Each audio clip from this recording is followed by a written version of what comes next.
Hi guys, how is it going? My name is Evan, one of your mods from the Littleroot Lessons Discord and your league coordinator for LML, our Littleroot multi-battle league.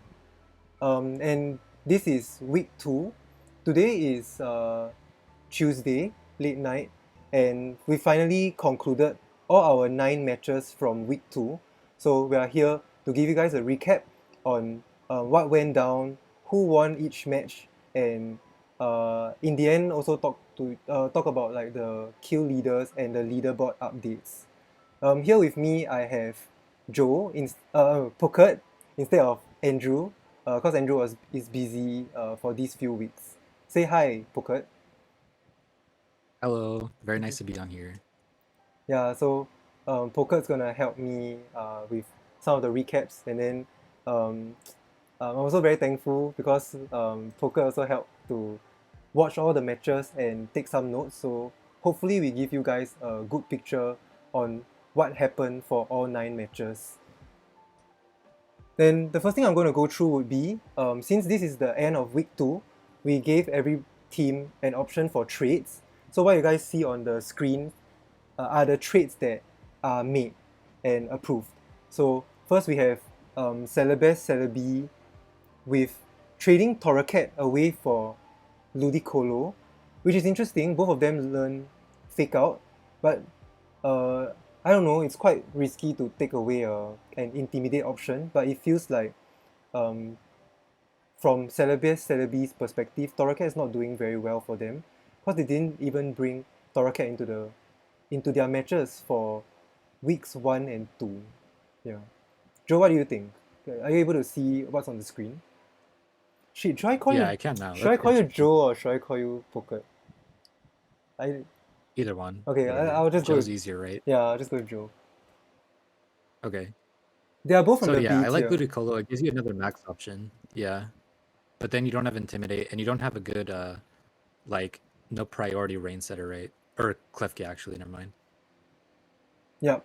So So I you can think take advantage of rain from Palkia Geyser, or you can take advantage of Rain Dance Klefki. So that's quite good for them. But yeah. If they don't feel like they need Torcat, then it's a good trade. yeah, that's interesting. It's just they didn't have a very solid fire, water, grass core in the first place, so maybe picking up a grass type might be useful, but then you are taking away your fire type. So let's see how things go for the Celebi. And then next up we have Sure. on the beside Celebi, which is Yellowstone Yampers, they traded away Riolu. Oh no, goodbye to another prankster mon on their roster. And then they picked up Zoroark. Oh dear. Wonder what's gonna happen. Something is sus. Zorark, I'm excited to see that. There's gonna be some mind games in the team preview. Yeah, there's gonna be an imposter among us.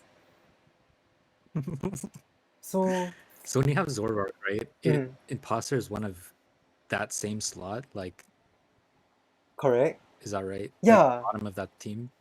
Uh-huh. It got me thinking. Okay. So they can only copy, like at most three other teammates if they lead correctly. So Yeah, I think this is going to be super interesting. I'm also quite worried if I were to prep against them. So quite an interesting pickup. that's true. Yeah. Yeah, both very useful B tiers. I think Zoroark can catch people off guard, especially if you can max it, because Zoroark's attack and special attack are actually quite high, and you won't know if they are physical or special right off the bat. Right. Hang on, my laptop's lagging and my music disappeared. Okay, why don't you help me talk about the third team, the traits from Omaha Omanytes. Okay. So that's quite interesting. The Yeah, Golduck was actually. Did they ever bring Golduck? they brought in team preview, but they didn't Yeah. bring I Golduck assume they. into any match.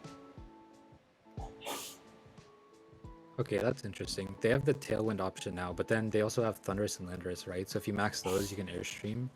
But maybe if they wanted a like a right away speed control. They also had Pelipper though for Tailwind. Yeah, it's just so weird because Fletchinder is not as good as Talonflame, even if you give it the Eviolite, and it's actually slower, so it might get faked out pretty easily. Yeah, so I'm not I sure. feel like it would just have to be sad. True, true. So very, very interesting pickups. I think maybe Magnezone might be interesting because it only has the ground weakness and they have a lot of flying mons, so they might be able to somehow set up Magnezone well, and it's actually quite bulky with the Eviolite, with very good typing. Electric Steel is actually quite a decent typing if you can eliminate your opponent's ground mons. It Yeah. has fighting weakness as well. Oh, true, true. Yeah, I'm just curious. Yeah, we're just gonna But then see they what. have rain, they have a lot of flying types to take care of those, so True. Yeah, let's yeah, see I'm how curious to things see what they do go. with Magnezone. Yep. Interesting pickups, but then yeah, still a little bit questionable. Questionable. I'm not sure. Oh, hi, Jigs. Wait, I'm not seeing chat. Rain team sees another team picking up Swift Swim. Panic. Okay, so the last team that did trades was Mr. Torterra White, with coughing into Luxio, the middle form of Luxray, with good tools like Baby Doll Eyes, Intimidate, Snarl, Vote Switch. Yep. Yeah, so interesting pickup. I think it might help. And then maybe from their experience in weeks 1 and 2, maybe they realize that coughing might not be doing a lot because it's not the bulkiest mon out there. And then if it's able to stop abilities like on turn 1, then who's to say that it can continue doing that for the rest of the game? So I think maybe that's what they had in their mind, and then they swapped to another mon that could be bulkier. At least they have the same weakness in ground, but then maybe it can do a lot more things with Intimidate and other support options. Yeah, I agree. I like this trade a lot because I think they wanted coughing for the wheezing roll, right? But then it's just much frailer, so now they have a mon that's way more versatile, so yeah. True. Yeah, and Luxio also gets helping hand, so something that coughing, like I really miss having it on coughing or wheezing whenever I'm using it with Regigigas. So I think good pickup there. Okay, that's all for our trades for week 2. Let's start off with the first match. Omaha Omanytes versus Xerneas Mamma Mia. I don't remember. This might be the first match that was played because I just know that it's very, very long ago. Right? Yeah. Right. So you guys can see this on the official spreadsheet. So feel free to check it out yourselves. And then at the same time, you guys can see the team pace, which I just copied and pasted there. So you guys can see like what each team prepped, and then kind of have an idea of what went on. So to briefly talk about the first few turns that happened in this match, the Omanytes led with Lucario and Thunderous, and then Xerneas timed out, and then they led with Trevenant, which was at the top of their player 2 slot. So they led a Trevenant into a potential Thunderous Dynamax, and they thought they were screwed. But then it turns out that the Thunderous was Prankster, and he went for Thunder Wave onto the Regirock.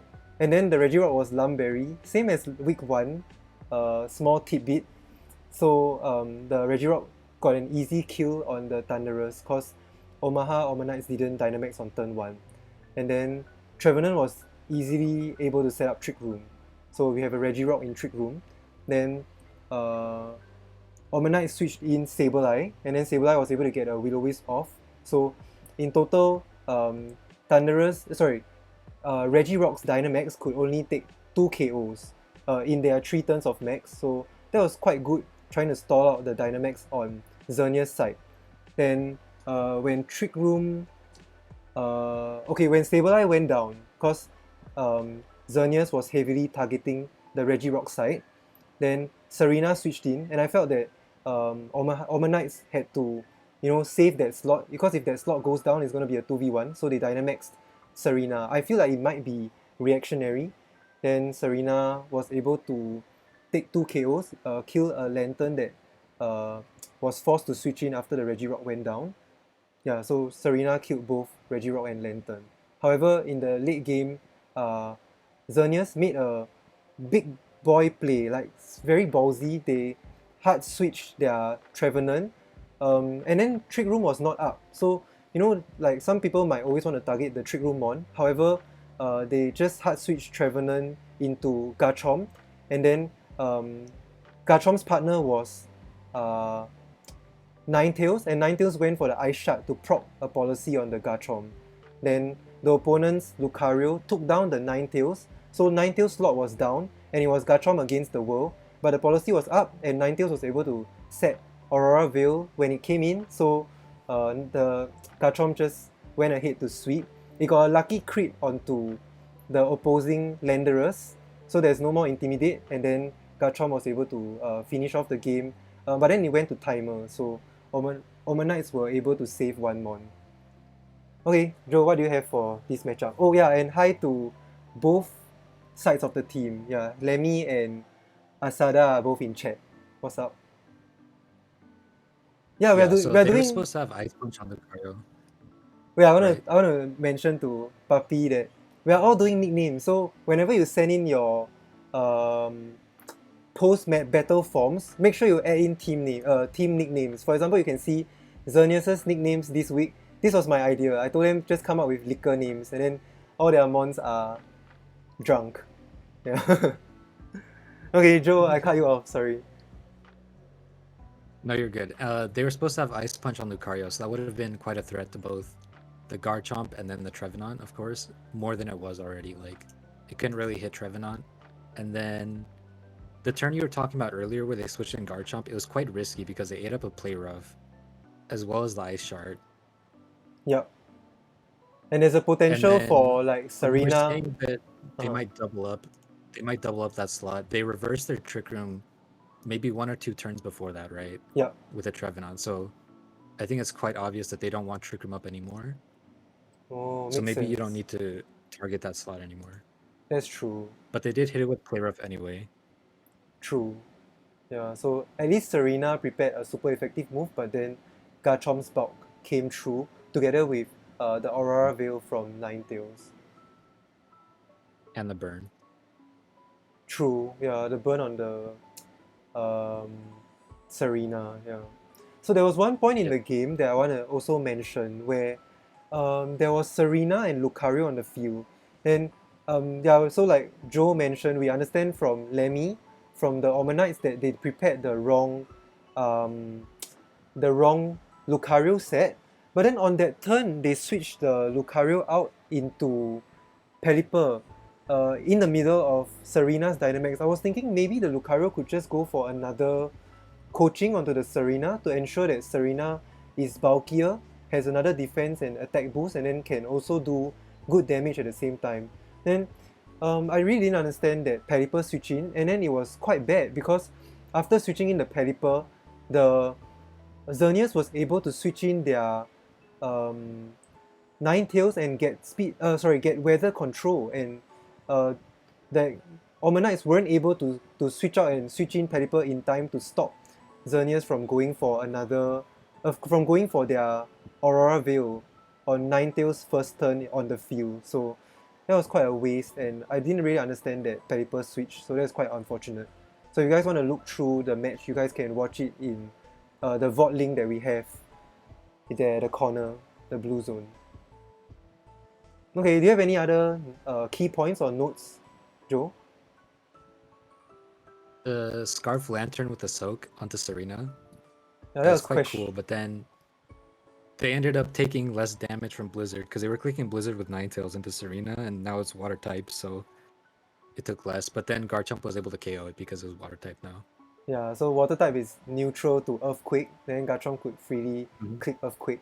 And then somehow Omanytes, on that last turn of Grassy Terrain, they protected. And then somehow, then just so happens that Xerneas was able to get out of Grassy Terrain, and then Garchomp was unchecked with a +2, no, it's a +1 Earthquake, because they switched in Landorus for an Intimidate. But then +1 Garchomp stab Earthquake is still quite strong. Yeah, if it's doing neutral damage. For So I real. think overall the Omanytes could have played the Serena better, given it more boost because they knew like maybe a Will-O-Wisp was coming, and then maybe Serena could help out. Yeah, that turn hurt. I wanted to get rid of Trevenant, but I just did it too early, and extra coaching would have helped. Yeah, so that's something to learn going forward in your future matches. Yeah. Okay. Joe, you wanted to say like the one good thing that each team did? Sure. I was impressed with how Xerneas played overall. Like, that one turn when they switched in Garchomp was really risky, but it ended up working out for them, so that was good. And then, of course, Omanytes made a couple mistakes, but then they were able to stall out the Regirock pretty well and get a burn on it, which was good from their end. True, yeah, and then like not going straight for a Dynamax, using Lucario. Just so happens Lucario had Aura Sphere, doing actually quite good damage into the Regirock and stalling out the Yep. Dynamax, the 3 Dynamax turns, allowing Regirock to just kill 2 Mons. I think that's still okay. Because overall you still have 4 Mons in the back to play around with. Yeah. Okay, so that's all Yeah. for our game 1. Let's move on to game 2. Am I able to switch it? Alright, game 2. Malcolm versus Martin Solrock. Yeah, Malcolm has a very bulky team. And like sort of a good stuffs team with um, Arcanine, Driftblim, Clefable, all very bulky mons. Then Genesect in general, only weak to fire, so it can sit on the field for quite some time as long as it avoids fire type moves.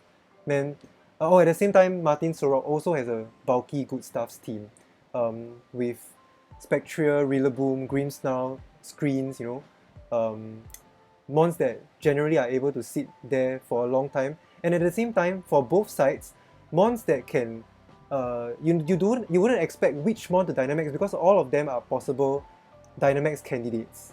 So let me give you all a quick rundown of what happened. The Solrock started with Hitmonlee and Rillaboom versus Malcolm's Urshifu and Clefable. So, Urshifu threatens a lot of damage right off the bat, but then Urshifu might have the potential of a Sash. Therefore, Solrox went with a Dynamax Hitmonlee with Grassy Seed. That's something you don't see every day, and something I wouldn't personally expect from a Hitmonlee, but because I used Hitmonlee last season. So that aside, the Hitmonlee just went straight for Max Knuckle and Rillaboom went for Grassy Glide, trying to take out the Urshifu on the first turn, but Malcolm read that and then they switched in their Driftblim, easily taking the Grassy Glide and being immune to the Max Knuckle, so that's one turn of Max wasted. Whereas the Clefable just went for Moonblast onto the Hitmonlee. Then turn 2, then we reviewed Driftblim had a Grassy Seed. So instead of going for something like Strength Sap or Will-O-Wisps, the Driftblim went for Tailwind. And then turn 2, what happened? The Clefable just went for Follow Me. So they went for Follow Me Tailwind. Yeah, it was Follow Me and then Tailwind. Yeah, so Hitmonlee wasn't able to take another KO. Yeah. Then, and also together with Rillaboom, both of them weren't able to take another KO. So there's 2 turns of Hitmonlee's Dynamax wasted. Then finally on the last turn of Hitmonlee's Dynamax, it revealed Rock Slide. Yeah, I think it went for Max Rock 4 into Driftblim. Yeah. Then I don't remember if they took a KO, but then wait.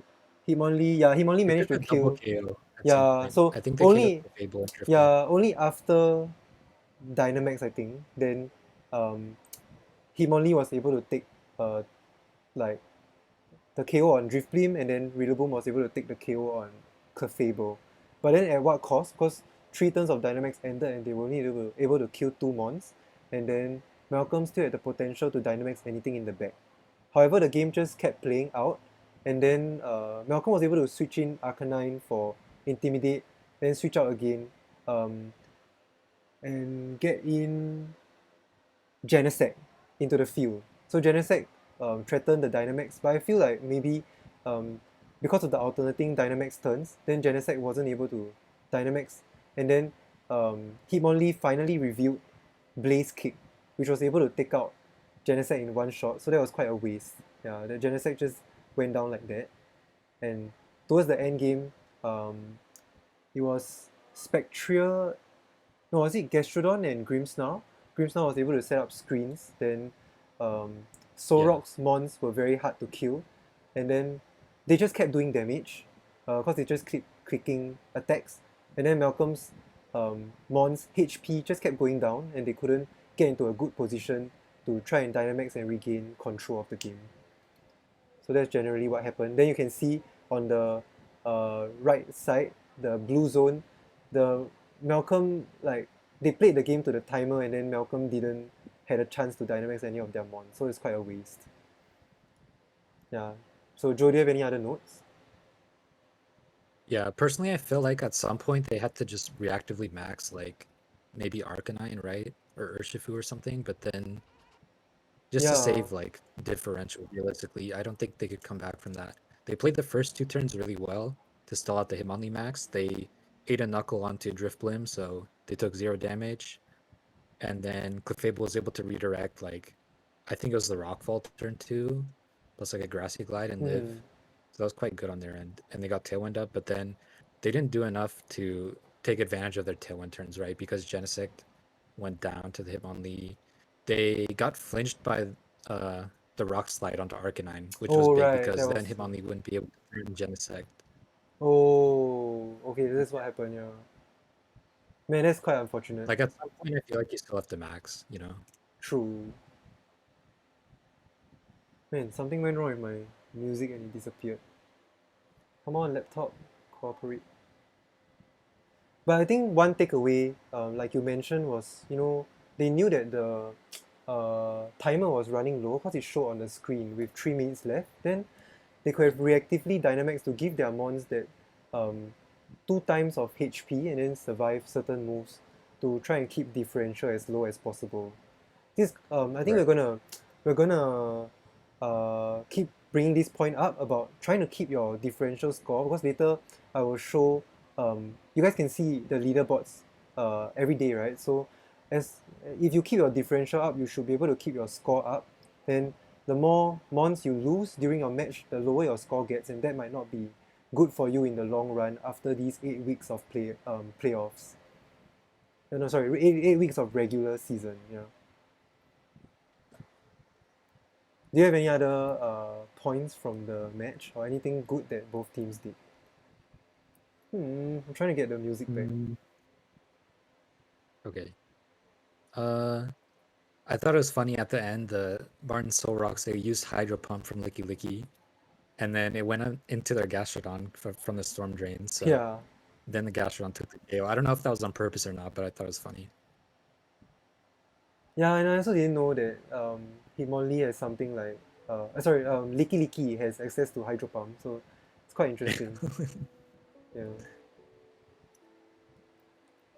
Then, yeah, I think that's about it for this game. Overall, maybe Team Malcolm, maybe they weren't used to this uh, alternating Dynamax factor, and then yeah, their team kind of was very passive, although they made good switches on the first few turns, but in the end, the name of the game is to take KOs, right? Take knockouts, and then they just weren't able to do it in the position that they were in. Then at the same time, also, if you are running a Genesect, I feel like always watch out for your opponent's fire type moves, because Genesect has only one weakness, same as Durant. So Yeah. as long as there's a potential for Always a fire, check on Showdown every coverage. yeah, as long as there's a potential for a fire type move, just be aware of that, because we do know that fire type coverage is still quite common on a lot of mons. Nowadays, fairy mons get mystical fire, right? So just always protect the Genesect at all costs. Yeah, I think that's something to take away from this match. So otherwise, some surprise KOs from like Gastrodon. Yeah, I think Gastrodon. You see, Gastrodon is the same thing. It has the 4x weakness to grass, but it was still able to hold its ground and take good KOs on the Executor and Arcanine. Yeah, overall, interesting max from Hitmonlee and I think Martin's Solrock was able to just maintain control throughout the game, and then Malcolm, I think they just fell short and didn't do enough to retaliate. Oh right, I didn't Yeah, Malcolm mention. had a really good first. Mhm. Go ahead. I said I didn't mention that we finally included the benched mons, so you can see the mons that they didn't bring. For example, not bring Bulu for a Gastrodon. That's you know, maybe they were just too afraid of the other mons that Solrock had. Yeah. Sorry, I cut you off. That's interesting. You'd think it'd be better with Gastrodon, right? Yeah. Instead of Executor specifically. Hmm. No, that makes sense. Yeah. Yeah. Maybe they were just. Anyway, Mhm. Malcolm had a really good first two turns, right? Where they stalled the Hitmonlee pretty well, but then they weren't able to capitalize off it, even with Tailwind, because they didn't take out the Hitmonlee, which was the only thing that was outspeeding their team under Tailwind. Yep. And then they also didn't max, so that was a big thing. But Martin Solrock did quite well because the first two turns didn't quite go so well for them, but then yeah, like the rest of the game, they set up the Gastrodon really well in the back. Yeah. So yeah, I think that's all we have for this game two. Very like it was a very back and forth match. You guys can watch it in the VOD link provided as well. But overall, still commanding performance from the Solrocks, giving them a +4 differential, giving them a lot of points going forward. Okay, next match. Man, am I putting the music on the same tab? That's why. My YouTube's not loading. Okay, so game 3 we have Texas Tyrunts, our Magiana team versus Joe's team, Las Vegas Primarinas. Alright, I'll try and fix the music. You guys, why don't you talk about what happened in the first few turns? Sure. So the leads were Bronzong Magirna versus Volcanion Zero Aura. We had prepared for this lead actually, and then Ooh, they kind of forced us to max turn one, right? Because if we don't, then they get Trick Room up, and Magirna is quite threatening under Trick Room. So we max flared the Bronzong, which was heat proof, so it lived. And then we also faked it out. But then Magirna actually switched, so they baited us quite well to force a max on turn one. But then the second turn, Bronzong switched out into Seismitoad. We were able to get quite good chip onto that thing because Seismitoad was really threatening to our team this week. We felt like once Seismitoad was out of the way, we felt quite good with like Volcanion Swampert, even if Magirna was, like boosted. And then Registeel also. They had not much answer for Registeel, which is exactly what happened.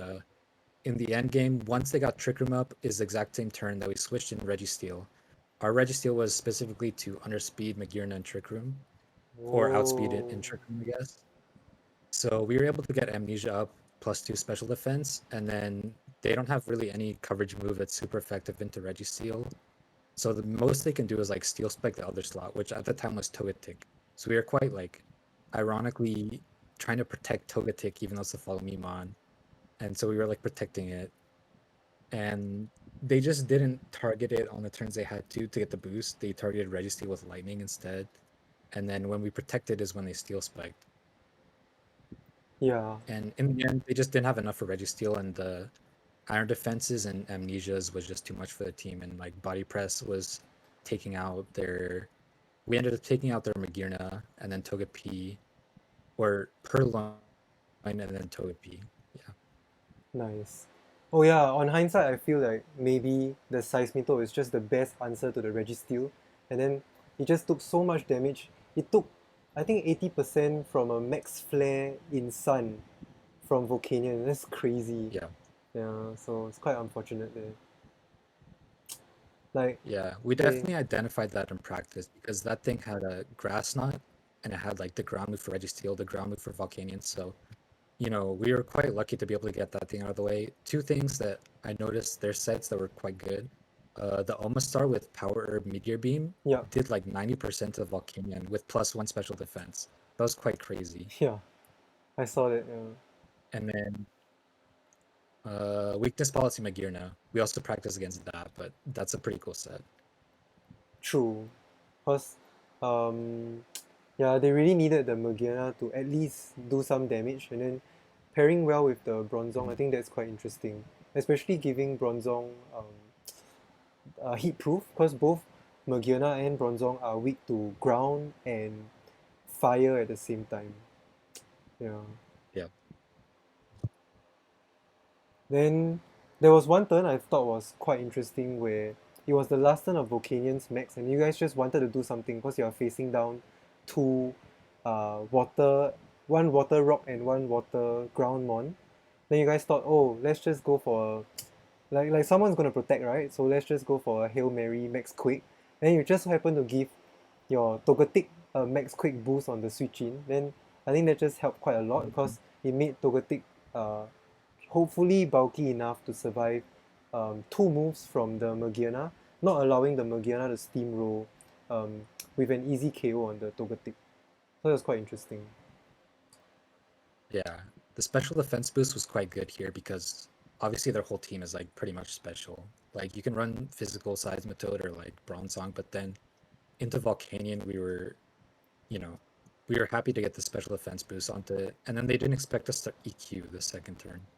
So we were able Yes. to redirect the Seismitoad Hydro Pump into Togetic and tank it quite well because of Sun and the boost, and then just Earthquake to pick up a double KO. True, yep. And then what's interesting is this week we are seeing quite a few uh, sets from Pokemon that you don't expect. Like Volcanion, you know, sometimes people will just go in a match thinking, this guy is going to be special, but in this week you guys prepared physical Volcanion, so all the rest of your opponents, you better watch out. Okay, then and my takeaway for this match would be to I think to me this is a very creative way to bypass to fight a Morgana team. So instead of going for damage reduction, like we saw how Martin Solrock defeated the Tyrants last week by using a lot of debuff moves. Um, I think yeah, Spectre had Snarl, and then I think their Grimmsnarl had Screams, and the Grimmsnarl had Spirit Break, and they purposely went for a Spirit Break into the Morgana. So that was one way, but this second way is so interesting. You just get the Registeel because you know Morgana has no super effective attacks onto Registeel, and then you just sit there and boost up Amnesia, Iron Defense, and finally going for the kills with uh, Body Press, and that damage from Body Press is neutral onto Morgana, and it was so impressive. At that stage, it 2-hit KO'd the Morgana because he only got one Steel Spike boost. So that was quite impressive from Yeah. the Primarinas side. So there's one way, if anyone is thinking Morgana might be too broken, and here is a demonstration of a interesting way to combat what Morgana can do and stop it from steamrolling. Because, you know, they're just going to present the Togepi there to follow me and then hope that Togepi goes down to give Morgana the kill. But all you do is sit there and boost yourself up, yeah, with um, amnesia. So that's very interesting. You don't even take a KO on their side, never allowing the Morgana to get the special attack boost. Mhm. Yeah. It's often quite difficult to boost up in front of Magirna though, but we had a really perfect like option for that, and we got it in at the right time also. So that's how it worked out for us. Like for most teams, I feel like you have to do damage reduction like Eerie Impulse or Snarl because it's just gonna take KOs too quickly otherwise, right? Yep. So interesting. Now we have Registeel on the kill leaderboard with 3 impressive kills. So uh, Let's yeah, go. good job to Registeel. And then shout outs to you guys' nicknames. I really love dinosaurs, so very good theme for this week. And then Tyrants are still having the same theme of sort of like puns or just interesting nicknames in general. Because this week I think we saw the Um, debut of Patrick the Omastar. It was shiny, so it's same color as SpongeBob's friend. Yeah, they were quite excited to see the uh, meteor beam go off, and that damage was just impressive. So maybe they could use yeah, that was Omastar. super Yeah, strong. so maybe they could use Omastar better in future weeks. Then we can see both VODs.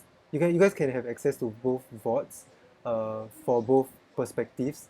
You can see the Tyrants crabs from the Tyrants were really panicking because they knew that the timer was running low very quickly. Then he just kept saying, "Oh, we really need to take a KO. We really need to take a KO." So quite interesting to see them panic, even though like Morgana seems to be so broken.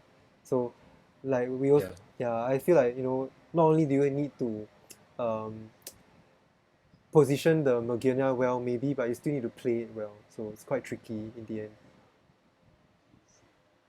That's all. Yeah, so that's all we have.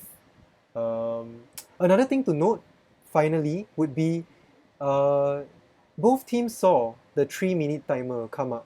Because that's the only indication, if you don't keep track of the time yourself, that's the only indication that the timer is running out in the match. So I feel like the Tyrants could have played a little bit more passively towards the end instead of letting the Primarinas get so many free KOs to lower the differential score. So that's something that everyone can maybe take away going forward in your next few matches. Yeah. Because Right. So looking back, there wasn't actually much they could do for most of them, except for specifically we were hoping that they would let us KO Togepi, because if they just ran out the timer, then no move goes off, right? And Togepi stays alive, so they get an extra. It would be 5-2 in that case. yeah, But we just got an extra point of differential there, so that's quite lucky. true. So yep, that's all we have for game 3. Okay, speeding things up. We're going to game 4 now. This match wasn't streamed or recorded. So Puppy is in chat. This is between your team, Surfers, versus the Pokepals. Pokepals is the Sun team with Toko and Nuzleaf, which interestingly took another 2 KOs this week. It's really on the kill leaderboard. Maybe we need to watch out for Nuzleaf. Never before seen in VGC. Then and Whimsicott and Heliolisk, they have a good Sun core versus the Rain team. Kyogre, Armaldo, and a few electric mons here and there. Yeah, so interesting Rain versus Sun. However, Pokepals, we can see from the screen they did not bring the Toko at all. So I learned from a player from Pokepals, um, Whimsicott Latios versus Kyogre Armaldo. Armaldo with Swift Swim immediately pressuring a lot. And then from Surfer's side, they didn't even see the Toko, so Armaldo goes unchecked. You can just keep doing damage. Then they decided to sack the Latios, so the Surfers doubled into the Latios and Latios just went down without Dynamaxing. Then that gave the Pokepals a free switch into Cobalion, and if the Whimsicott didn't go down, this one I'm not sure, I didn't ask any further. If the Whimsicott didn't go down, it could set up the Cobalion, and then most importantly, Pokepals went for Max Rock 4. So with Kyogre on the field, Max Rock 4 does two things. It does damage into the Armaldo, and it also changes the weather, right? So Cobalion, being naturally fast, would be able to move first, even before the Kyogre and naturally the Armaldo. So Surfers would have to maybe spend 2 turns just to switch the Kyogre out and switch it back in for weather control, but that didn't happen. So the Cobalion was just able to like kill the Armaldo, and then it seems like they also killed the Indeedee upon the switch in. Then in the end game, Pokepals told me that it was just Heliolisk and Nuzleaf with natural speed being able to outspeed everyone. Yeah, that's quite strange. Like they outsped Raichu, I'm not sure. And more importantly, the Crocodile, the Krokorok. And then they just said that the Nuzleaf and the Heliolisk just popped off. So I think they just took a lot of kills. Yeah. Whereas I see. from the Surfer side, all the damage output just came from that Kyogre. So Kyogre was able to take 3 kills, and then it puts Kyogre on the leaderboard at tied with Blastoise at first place for taking 5 kills in these first 2 weeks of our league. Yeah. Then one last thing is that the Surfers, they Dynamax Armaldo. It seems to be on turn 2, but then unfortunately it didn't do enough. So once again, the Surfers, didn't make full use of their max turns. Do you remember on week 1 they just Yeah. Dynamax Raichu straight away, tried to prop a weakness policy, but then the opponent double targeted the Raichu and Raichu just went down like that without even taking a KO. So once again we are seeing another case of not very good use of Dynamax. So maybe that's something the surfers could try and improve on in the next few weeks.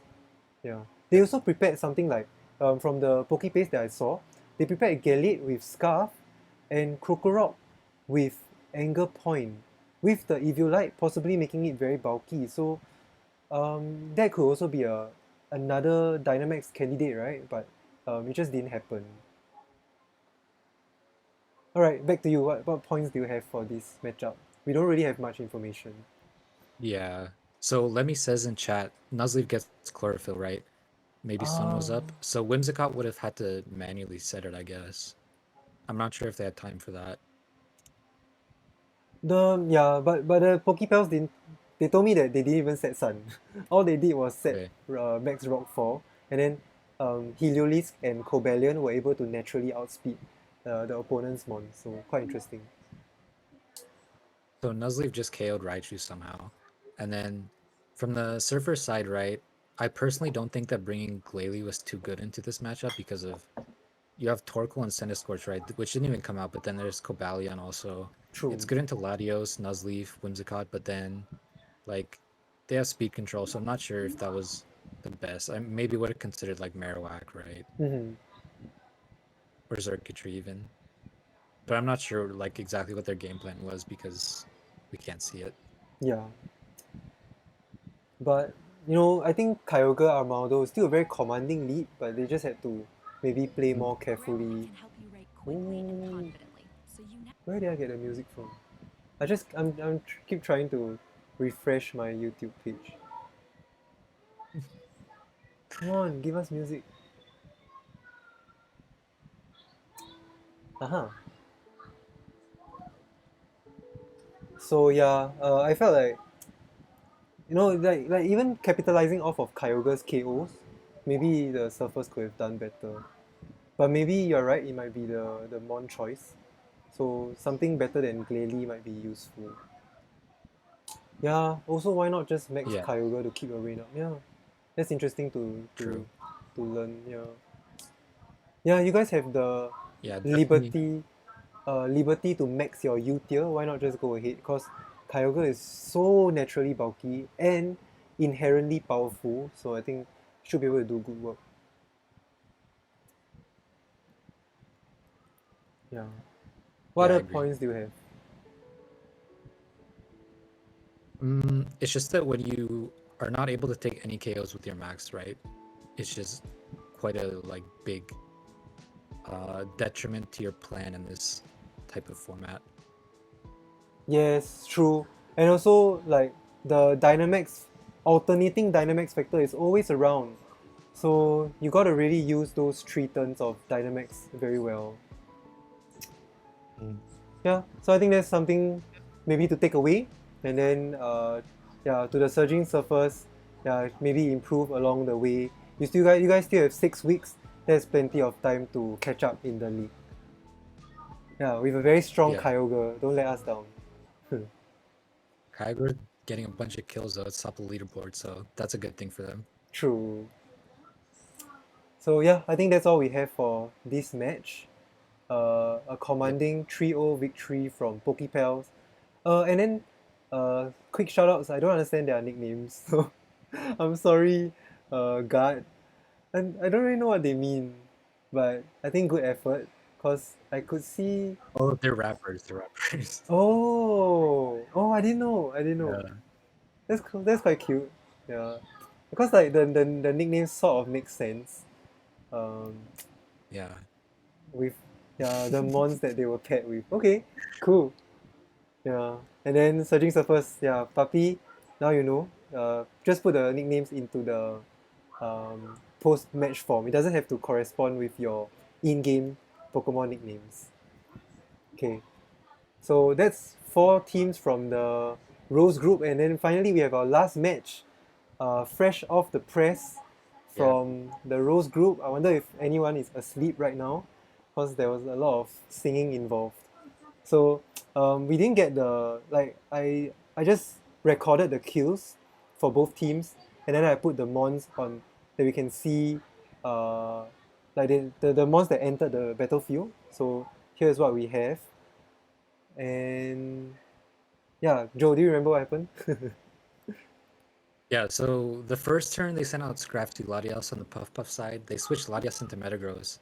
And then last buffet actually came with a really cool set. This Starmie flipped turn into Weakness Policy Instant, which maxed turn 1, and KO'd the Metagross with Darkness right away. So that was a really big KO for them, because Metagross is like pretty, threatening just in general. And then into their team, it's quite threatening. So they were obviously happy about that. And then Meryl comes in and just clicks Sing.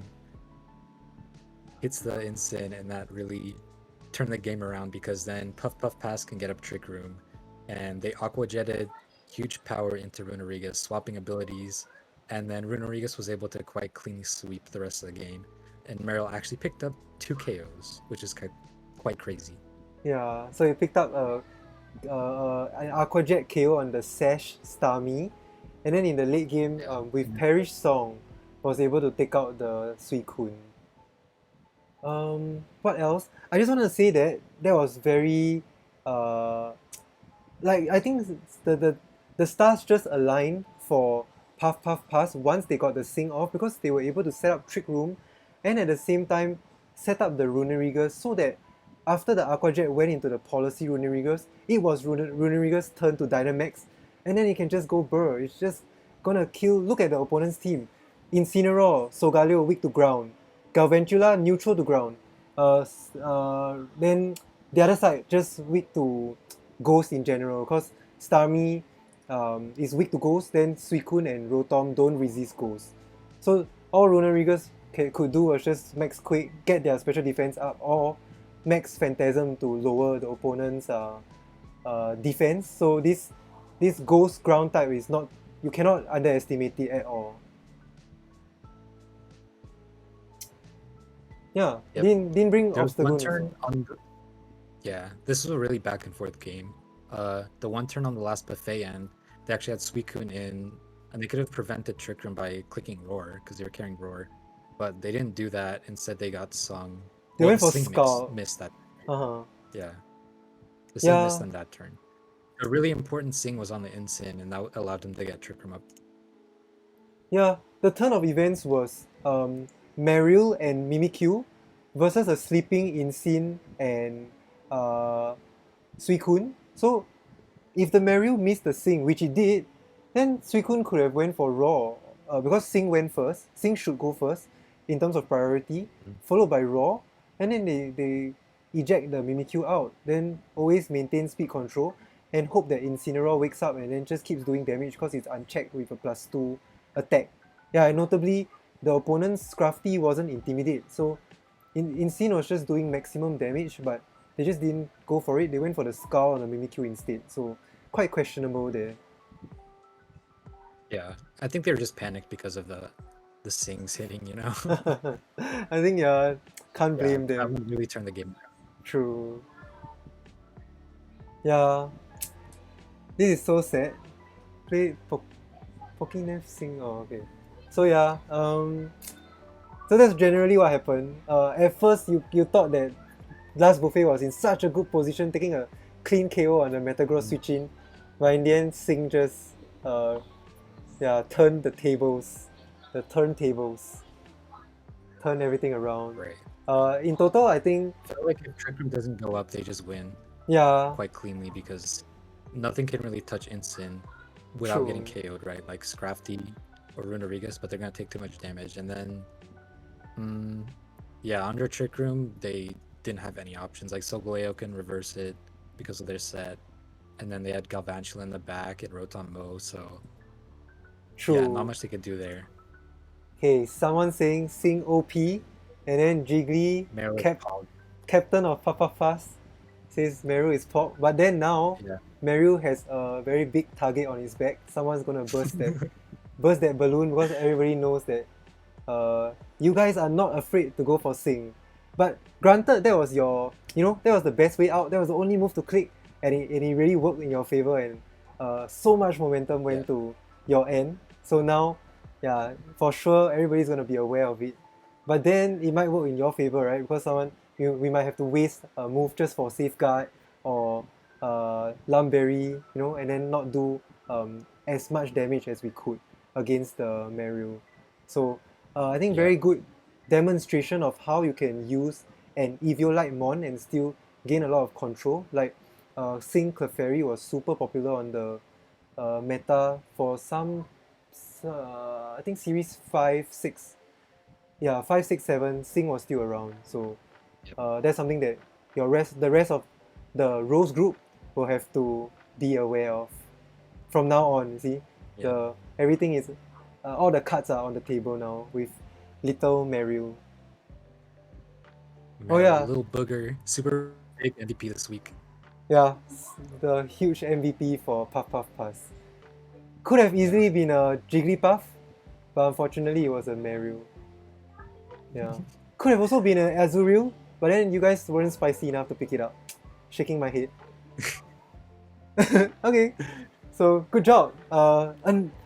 This is the highest scoring match in our regular season. So congrats to Puff Puff Pass for getting a semi-clean 5-0 victory. Yeah, highest score ever, bringing you guys up quite a lot from your unfortunate loss last week.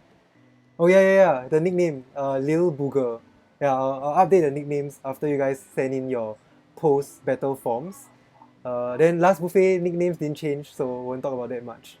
Yeah, so both teams are actually 1-1 this week.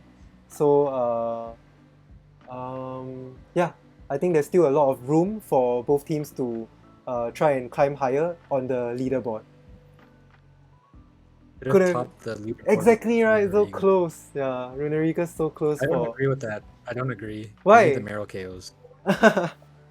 True. So let me. Man, I didn't write down the teams that won. Recap for the Rose group. Oh man, what's happening to my laptop? Who won? So we have Xerneas. Xerneas, Mamma Mia. Uh-huh. Martin Solrock. Yep. Primarinas. Pokepals. And Puff Puff Pass. Yeah, so congrats to these 5 teams. Mostly clean games in the Rose group. Yeah, because now we're gonna move on to slightly unclean territory in the Peony group. So once again, congratulations to these 5 teams for getting the win. Some of you getting 2-0, moving very high up on the leaderboard. I'm looking at you, Joe, Primarinas. And the rest of the teams, you guys have 6 more weeks to buck up. There's plenty of time to improve. Thanks, KS. Yep. Alright, here we go into Peony group territory. First one. Okay, this was a clean match. So, Galarian Rapidazz versus Yellowstone Yampers, and Setsuku is in chat and he's very proud that they didn't use Dynamax to win the game. Okay, so I clap my hands for you. Okay, good job. But just super like making very good use of the Gotorita and the ability to reverse Trick Room. And if their opponent leads passively into Gotorita, then they're in for some trouble because whoever is beside Gotorita, in this case, Landorus, could just keep clicking damage without fear, without fear of the opponent doing too much. Yeah, but one very crucial thing that Galarian Rapidazz did in their first few turns, the first turn, Gotorita also threatens with Fake Out, right? But Gotorita didn't go for it. They made sure Gotorita outsped the Tangrowth, which actually requires quite a bit of speed investment. So I don't know what happened there. I don't know why the Tangrowth was so slow. But Gotorita was able to go for Safeguard before the Tangrowth went for Sleep Powder. And then finally the Omanytes on Yampers' end went for Trick Room. But at what cost? Because you didn't even do damage into the Landorus in front of you, and then the Sleep Powder failed. So they led passively in front of a Gotorita, got trapped, and then Tangrowth and Omanytes couldn't make full use of the Trick Room turns even though it was set up, And then the next turn, Rapidazz just went straight for the reverse Trick Room. So first few turns was a bit back and forth, trying to gain speed control in terms of Trick Room, but Landorus just kept doing damage. Then at one point, Rapidazz just pulled the plug and then just switch in the Zacian. I don't care, because Tangrowth cannot sleep me, Tangrowth won't do damage into Zacian.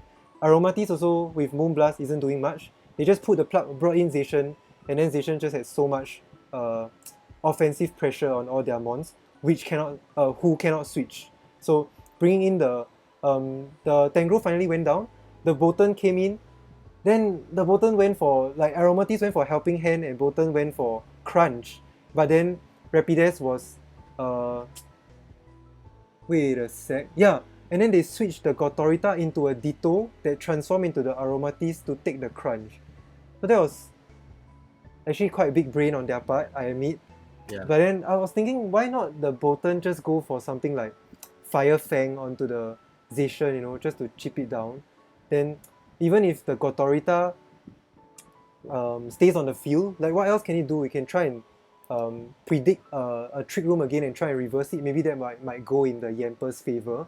So I think Bolton should have targeted the Landorus on, the Zacian slot on hindsight.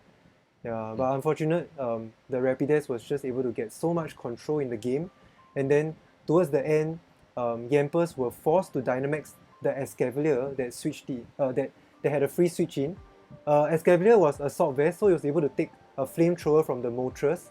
50% Dynamax Escavalier took 50% from Moltres Flamethrower. Then they were able to, you know, like, surprise KO the Moltres with Geyser, and then finally KO the Zacian with Steel Spike. But then the Pheromosa just came in and then was able to have Adamant Max Attack Close Combat onto the Dynamax Escavalier and easily take it out. So in the end, just general very good control from Rapidazz, smartly stalling, not letting Trick Room go up for the Yampers, and then they didn't even need to max to win the game. Yeah, over to you, Joe. What comments do you have? Yeah. That was quite Very a mouth. dominant. So the Gothorita lead was super smart, right? Because, like, you can lead Tangrowth or Omanytes, sure. They can guarantee Trick Room, and then they're both trapped in there, right? So as long as you don't, like, KO something, give a free switch into Glastrier, you can even leave Trick Room up. And Landorus is just doing damage, and Gothorita even reversed the Trick Room, so they were just wasting some turns because Tangrowth can't Sleep Powder, it can't do too much. Yeah. So yeah, that was really well played in the start of the game, and then, like, yeah, Yampers did well to set up Trick Room, right? But then they can't do anything, they can't switch out because of the Gothorita. So they're just forced to stick in there and just, like, click Giga Drain and Moonblast.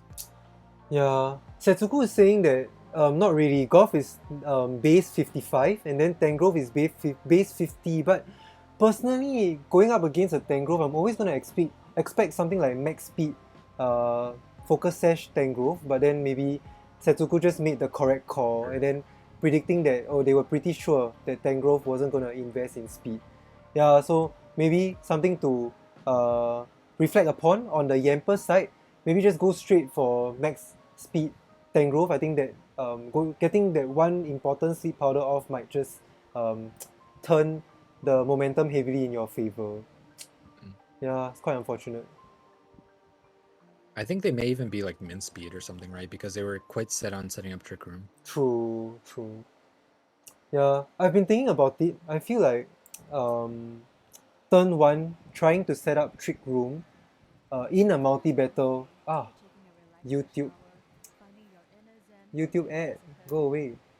So I was saying, right, turn 1, trying to set up Trick Room in a multi-battle is very risky unless you are very sure that your opponent won't just Dynamax on turn 1 or turn 2, because the option to Dynamax is right there. They can always lead something very offensive to try and stop Trick Room, because that's the main goal, right? You always want to stop your opponent from setting up Trick Room when going up against a Trick Room team. So to me, trying to set up Trick Room on turn 1 is very risky, and it kind of makes you lead passively, because you kind of need Follow Me or Rage Powder support just to set up the Trick Room, even Fake Out support. So that's kind of passive. Then to me, I realized, I feel like learning from the multi-battle league that I'm following, setting up a mid-game trick room. Like I said in the tutorial early when we started, setting up a mid-game trick room is always better than trying to set up a early game trick room. Because setting up early game trick room, if you don't, your opponent doesn't kill the follow me mon, you don't get that free switch in, then you waste one of your precious 4 turns of trick room. So maybe that's something that you guys can take away moving forward. Yeah. Also, even if they set it up right away, it becomes quite like not super easy, but it's a little easier to predict the switch in when like both of these things are passive, right? Even if they didn't have Gothria on the field, and they can make a switch, like you want to switch Omanytes into Glacier, Yeah. then it's quite easy for the Zacian to just like beam its blade into that, right? True. So they can't really like freely switch in. See, yeah. So yeah, very tricky for the Yampers side. You know, going up against Zacian is really very tough because Zacian has a lot of good coverage moves. So I feel like everyone is in danger except for the Bolton. So maybe Bolton could have done more work against the Zacian. So yeah, very commanding victory from Rapidazz side. So we have our first game, first win without Dynamax. Congratulations to you guys. Oh, and also shout outs to your nicknames. I just think the Rapidazz nicknames are on point, not bad. Very, you guys can see in the team stats page, their nicknames are good. So thanks for participating. But then I don't think you'll win the nickname prize because you're clearly gonna like dominate your group and then get to top cut, right? So let's see how things go. Let's see if anyone can break through Rapidazz. Yeah, oh, I just want to shout out. I saw your Momo cheese. How dare you copy us, huh? It was the Infernape's idea to put food on our mons. But just kidding. I think quite cool. Cause you guys, I saw what you did. You put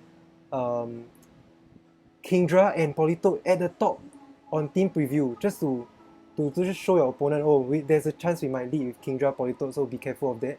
But in the end, it wasn't in your game plan at all to bring Kingdra, and then for that matter, maybe not Politoed, right? So a lot of mind games from you guys. You didn't see that, right, Joe? I saw the Momo cheese and the item. Oh, I didn't even think about it. Yeah. And then you even had Setsuko even had time during his stream to type in his chat Momo cheese gang. So yeah, both are confirmed on the bench. Yeah, so I saw those mind games are useful. I think other teams can sort of learn from this. Yeah, I think it just helps just that little bit, but in the end I feel like I cannot deny that it helps because that's what I always do in my team preview also. Oh shit, yeah. I just reviewed my strats. Nah, I'm gonna change it up. Yeah. They're gonna see your top 2 are benched. Yeah. Okay, speaking of benched mons, let's move on to the next match. Oh wait, no. I thought the next match was mine.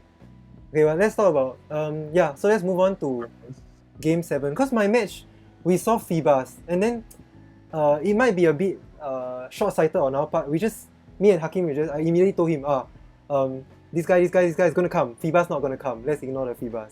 But then sometimes it might bite us back in the butt. Yeah.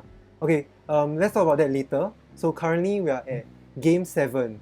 A very also a clean match. So the unclean matches are coming later, don't worry. So this match is between STARBOYS and Mr. Torterra White, the battle of the mods, Navier from STARBOYS and Tim from Torterra. Yeah, all of us mods except for Jiggly are in the group of death, in the Peony group. So we're definitely gonna face each other. But here we see a very clear Togekiss Blastoise in player 2. You see, Blastoise is in the player 2 slot, so it's so obvious the Follow Me Shell Smash should be coming. Yeah, then Torterra sort of predicted it, but they predicted it in a weird way because their game plan played out okay, but in the end it wasn't the best game plan in my opinion. Like not leading a Gothitelle to fake out, I don't really understand their thought process there. But then what they did was they used Cinderace, go for a surprise stab, gunk shot to Oko any Togekiss, because Togekiss rarely, you'll never run the poison resist berry. I don't even know what the name of the poison resist berry is. Then maybe Celesteela could do good damage into the Blastoise, but they followed up with a heavy slam onto a Blastoise that had the white herb. So Blastoise was at neutral defense, and Blastoise, I believe, resists steel. So, like, they got the first part right with the Cinderace, but then I think the Celesteela could have done something different. Yeah. Yeah, like Air Slash or something. Yeah, to even chip the Blastoise down more. So in the end, they contested Blastoise Dynamax with the Celesteela Dynamax. Celesteela is naturally known to be very bulky, and it's nicknamed after me, but I'm not that bulky. But the Blastoise was able to take the clean KO on the Cinderace that did not have a Focus Sash. So Cinderace wasn't able to get a coaching off, because we saw that's what team tried to do on the Celesteela.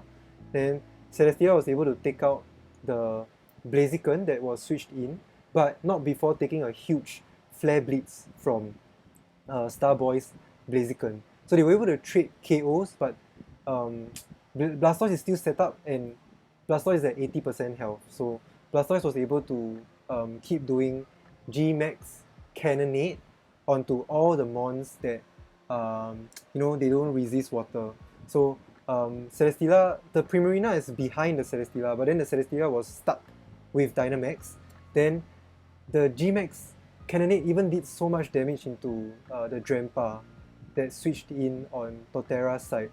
So and after looking at the paste from STARBOYS, this Blastoise is insane.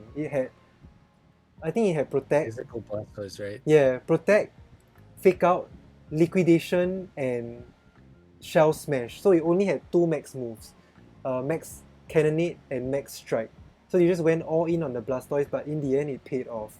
So something to note, when you go up against a Blastoise player, you cannot just assume that the Blastoise is always going to be special attack, because Mr. Torterra totally prepared the Celesteela to be a special defensive Celesteela with Max Quake and the Beast Boost of special defense.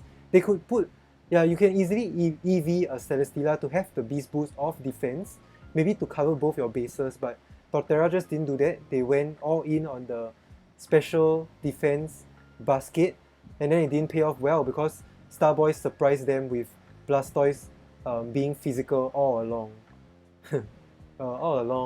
Then the Jirachi set from STARBOYS, I think that was quite smart. That's very fantastic. With just Protect, Trick Room, Icy Wind, and the last move being Imprison, being able to imprison both Trick Room and Protect. So with Blastoise being the fastest on the field, they know that Torterra cannot protect. So Blastoise just has to click damage, and then Jirachi itself can protect to avoid being taken out, because Jirachi is the last slot. Togekiss and Blaziken went down. So I think very good prep on the STARBOYS end with a very bulky support Jirachi. Something that you'll never see, because we never see Jirachi being played in competitive. Yeah. Jirachi was super impressive this week. It was really, really bulky. It took like a couple, I think they even hit it with super effective hits. Max Quick, and it took from like 3 or 4 Celesteela. moves. Yeah. Then keeping the Zarud safe behind the Blastoise, Zarud was able to just come in because Celesteela went down, and then Zarud threatens both Primarina and Crocodile with a grass move. Yeah, it threatened Gothitelle as well. That was the other thing that was out. Yeah. So any key points or any things, good points from your end, Joe? Yeah, the STARBOYS team was really well made this week. Like obviously they weren't expecting physical Blastoise, right? But then they just kept clicking Max Quake instead of Steel Spike. So that's why like Blastoise was just able to run away, because they never revealed that it was physical. Yeah. And then personally, I was thinking like, I agree with you on maybe leading Gothitelle. You can try to chip down the Blastoise before it gets a Shell Smash off, right? Yep. So you were With saying the something redirection. about the potential Cinderace max, maybe? Yeah, So they had a really supportive Cinderace. It was like gunk shot, coaching, and like I'm gonna pull it up actually. And yet, Super Fang and Substitute. yeah, So personally, I feel like just even a max Cinderace, like, or even just an offensive one in general, like with Airstream, you know, Steel Spike, stuff like that. Maybe you don't max it in front of Blastoise, but then mm, the offensive one seemed a little bit better compared to this like coaching variation because once Blastoise was set up, you can't even do anything anyway because they were wide lens. yeah. So yeah, team in the end did say that they were going back and forth between white lens and focus sash. That I think that's also a good Yeah. idea. So uh, yeah, it's quite unfortunate that they didn't make the correct call, although they saw the follow me shell smash coming. So they needed to give to just make that gamble, be sure that the gun shot will hit and allow Cinderace to survive on focus sash and then give a coaching boost to the Celesteela because we know that Celesteela was physical with heavy slam.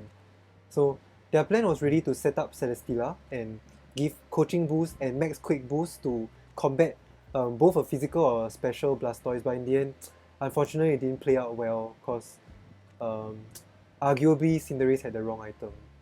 Yeah, KS is also saying that maybe Super Fang would have been good. Yeah, if the Cinderace was maybe able to come in the late game, if they just so happen to be able to take out the Blastoise. But I thought it's quite tough. Blastoise is naturally very bulky, so the setup, Right. yeah, the setup was very well prepared on the Starboys end. In general, Then I'm quite surprised they didn't even try to fake out, right? They could have even let something like Primarina and then like Energy Ball fake true, out. That would put on a lot of pressure. yeah, and also something like um, maybe going for fake out and perish song on turn one because uh, Blastoise only threatens the fake out, and then none of them have taunt. So if you perish song, then you have like if the Blastoise goes for the shell smash, then it might not be forced to max because it's definitely on a timer, being trapped by the Mhm. Gothitelle. So I thought that was something that Torterra could do, but in the end, it didn't play out. So it's quite unfortunate for the Torterras. Yeah, I felt like they were still able to fight back because they kept the differential as low as possible so that Starboys only had a 2-0 win. So still not too bad, but in the end, that was quite a tough loss on Torterra's end. Yeah, their just first couple turns wasn't good enough to prevent the Blastoise from kind of taking the KOs it needed, right? It took out 3 KOs. Yeah. So anything else? I don't think Uh, so. I think the Starboys just did well to control the game after they had all the chip damage from the Blastoise attacks and the True. Cannonade residual as well. So And then Zarut just clean up in it. yeah, I think Blastoise really deserves it being on the top spot on our kill leaderboard right now because not only does it have the move for residual damage, similar to Colossal and uh, Charizard, and the like, but then Blastoise is also a mon that is able to set up very well with um, good support options. So it just gives Blastoise way more of a threat going forward in the next few weeks. Yeah, it Yep. just paints it as more of a threat. Then finally, shoutouts to both teams. Thanks for your nicknames. I guess it's because both of them are mods, right? So thanks for participating. And then Starboys finally brought your stars. I recognize all these names because I did a bit of astrology. So these are names of stars. I think quite prominent in a lot of major constellations. Okay, I'm being a nerd. And then Torterra also naming mons after players from Literal Lessons that did pretty well with those mons, I guess. So very interesting. Yeah. Yeah, Not but bad. then Tim put in the general chat on Little Root Lessons, he Uh, said, "Who plays soccer in here?" And then once I noticed that, he said something like, "Oh, you guys will see like next week or whatever what I needed it for." And then I was like, "Oh, he has Cinderace on his draft league team, huh? He's gonna nickname the Cinderace." oh yeah. And he named it H Christ, who was on the Starboys, right? Yeah. So I found that quite funny. Oh, true, true, true. Kind of weird, but interesting nicknames nonetheless. Yep. Okay. Yeah, next match. Oh, I think it's my match. Yeah. This is you. Okay, quick shout outs to both NJ's team, the Celebi and my team. I really like Celebi's nicknames cause do you know these nicknames, Joe? Have you seen No. these? No? Okay, never mind. Have you watched Avatar Avatar the Last Airbender? No. So this is the sequel. The show that wasn't as well received as Avatar, because they tried to experiment with new stuff, try to introduce new themes in their storylines, like LGBT stuff. But I really loved it. I loved The Legend of Korra. It was such a beautiful show. And then these nicknames just bring back good memories. Yeah, it's just super cool. Then Kangaskhan as Kuvira. Kuvira is a super crazy villain that is super evil. So very interesting, and it's female. And then Kangaskhan is always female. Then I added in some other nicknames like Jinora, cause Jinora is the main, like Avatar was the main character in the previous series, and then Jinora is the granddaughter. Yeah, and I just like Jinora. It's such a cute name. And then Pabu is a very cute little ferret that looks like a raccoon. It's called a raccoon dog, I think. Very cute. The show is just very nice. Then for my side, the nicknames are, I think we are quite boring. We went 2 weeks in a row with food, so I think we're going to change it up. But then this is because Hakim was celebrating Eid, which is EID, which is a Muslim New Year. Wait, is it New Year? No, it's a yearly celebration thing that End of Ramadan, right? yeah, end of Ramadan, yeah. So these are ingredients of a very notable Malay dish called lontong, which is basically rice cakes with curry or curry flavored soup or something. Yeah. Oh, Korra is on Netflix now. It's a very long show, but I personally think it's worth the watch. Yeah, some people just didn't it didn't get very good reception, but to me, I thought it was very worth the watch, because the producers from a super popular Nickelodeon show Avatar were able to explore different boundaries and make a very good show out of it. Okay, enough of the nicknames. Here's what happened in the match. Okay, they led with Galit and Kangaskhan. Then previous 2 weeks, from how we scouted, Galit seems to be very support oriented with coaching, taunt, and trick room. So we thought, nah, this Galit might not max. And then we recognized the threat of beat up, but then we're not afraid of Galit maybe doing too much damage, because we prepared the Wakan Berry on Milotic. So we were quite hopeful that we were able to stall out Dynamax if the Galit Dynamax. But lo and behold, it Dynamax, and then it went for a +3 max overgrowth onto a +1 defense Milotic. But in the end, it still took the kill. We did the calcs, and it's a very convincing kill because the Galit was overkill. It was a max attack adamant. Yeah. Galit, that's insane. That's super overkill. You could have given yourself more bulk. Then Hakim was, we thought we were in the back foot. We thought we were never gonna win this. Then it was my slot. My Milotic went down and I switched in Dracovish only because my Zapdos didn't have a flying move this week. Yeah, we didn't prepare Hurricane, so we just went for the Hail Mary Fishes Ren, because we knew we were gonna outspeed the Galit, and then the Dracovish had the crit. Yeah, we just had to crit. I think we nicknamed the Dracovish correctly. Dracovish was very happy on that day. Then he crit the Galit, and then the tables just turned because Celebi lost their Dynamax. Then the Dracovish had so much pressure being the fastest on the field. In inverted commas, being the fastest on the field, always pressuring with Fishes Ren, because they wouldn't know whether it was Scarf or Banded or and even Dracovish had the potential to Dynamax. So the crit managed to hide a lot of information from the Dracovish set. So yeah, I think that's what happened to the Celebi, and they played very defensively, even protecting a fast like a Palkia that could potentially be faster than a Dracovish, because it's naturally faster with base 100 speed.